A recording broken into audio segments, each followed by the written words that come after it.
शुरू अल्लाह ताला के पाक नाम से जो बड़ा मेहरबान नहायत रहम वाला है। अस्सलाम वालेकुम जी।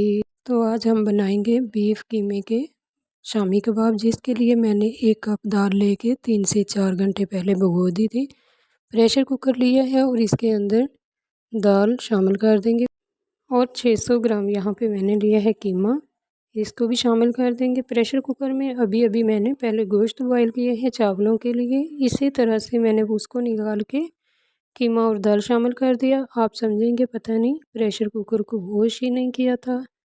खड़े मसाले शामिल करेंगे, 10 से 12 लाल गोल वाली मिर्चें हैं और 4 से 5 लौंग हैं, 2 बड़ी इलायची हैं, 1 टीस्पून काली मिर्च है ये साबुत वाली और 2 चम्मच छोटे चाय वाले ज़ीरा है। 1 अदद मैंने प्याज कट करके रफली इस तरह से डाल दिया है। कुछ लहसुन की कलियां और 2 दालचीनी के टुकड़े हैं। इन तमाम चीज़ों को इकट्ठा ये देसी तरीके के साथ हम कीमे के अंदर ऐड कर देंगे। इस तरह से बनाई हुई ये शामी कबाब बहुत ही मज़े के और टेस्टी से बनके तैयार होते हैं, ज़रूर ट्राई कीजिएगा।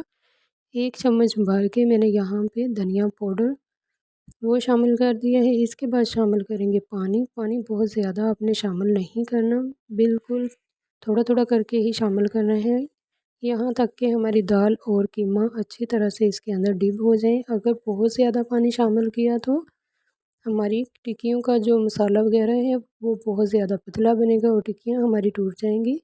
प्रेशर कुकर को कवर करेंगे और 10 मिनट के लिए हम चूल्हे पे पकने के लिए रख देंगे। विसल आने के बाद 10 मिनट हो चुके हैं और अब हम चेक कर लेते हैं कीमे और दाल को। अब मैं आपको चेक करवाती हूँ। इस तरह से हमारे कीमे के अंदर अभी थोड़ा सा पानी है, इसको भी हम खुश्क कर लेंगे, लेकिन इससे पहले हम इसको बिल्कुल भी मिक्स नहीं करेंगे। अगर हमने इस तरह से मिक्स कर दिया पानी के साथ ही तो वो बहुत ज़्यादा पतली डो सी हमारी बन के तैयार होगी। पानी यहाँ पे अच्छी तरह से खुश्क हो चुका है।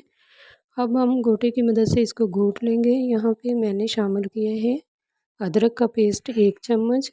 कीमे और दाल को मैंने अच्छी तरह से घोट लिया है। इसके बाद मैंने एक ट्रे में निकाल लिया है। नमक मैंने पहले नहीं डाला था, 1 चम्मच यहाँ पे नमक शामिल कर दिया है। 2 से 3 हरी मिर्चें कट करके शामिल कर दी हैं और अब कुछ हरा धनिया अच्छी तरह से वॉश करके कट करके वो भी शामिल कर दिए है। इसके बाद शामिल करेंगे हम काली मिर्च का पाउडर, 1/2 टीस्पून से थोड़ा सा कम ही है जो मैंने शामिल किया है। दड़ा मिर्च शामिल की है 1 टीस्पून, आप अपने टेस्ट के हिसाब से शामिल कर सकती हैं।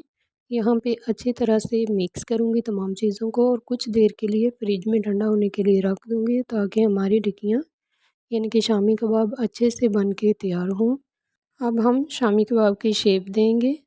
आपको छोटे या बड़े जिस तरह के भी चाहिए उस तरह के बना सकते हैं। मैं मीडियम साइज़ के ही बनाऊँगी। आप पहले भी फ्रिज में इसको ठंडा कर सकते हैं कबाब बनाने से। अगर आपके पास टाइम नहीं तो आप इनको बना के थोड़ी देर के लिए फिर फ्रिज में रख देना, जल्दी ठंडे हो जाएंगे कबाब हमारे।